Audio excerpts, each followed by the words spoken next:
We want to talk about a guy that you know about for the Pittsburgh Steelers, and his name will be James Harrison. The Steelers defense had their way. They sacked Matt Moore 5 times in the victory. I got to ask you, Harrison, 38 years old, B-Mac, still getting the job done. You look at his numbers, 10 tackles, 1.5 sacks, a couple of QB hits. How is he still effective at his old age as a pass rusher? He's relentless. This is a guy that's determined. He's been that way since becoming part of the NFL. He's been cut multiple times by, 3 different teams. He's been on the practice squad. He's been told he can never amount to anything in the league, and all he has done has won Super Bowls, league defensive MVP, and currently the Steelers franchise record when it comes to sacks. This is a guy that I saw the interview today.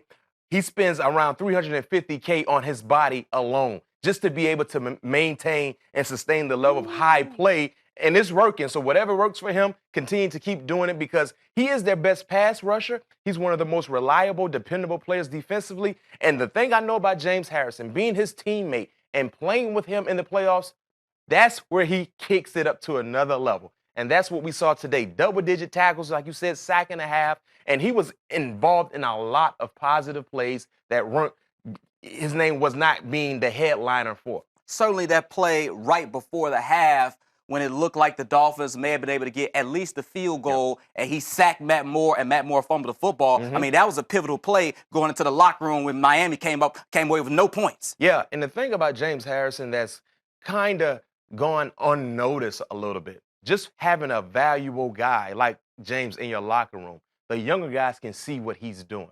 Wow. Start picking up some of his small traits as far as workouts, study habits. Now you're starting to see Bud Dupree flourish to really be a quality, impactful player on this defense. So you have to imagine that he's starting to really monitor and watch things that number 92 is doing, and he's using that to be a part of his ball game also. We'll see if that Pittsburgh defense can get it done next week when they travel to Kansas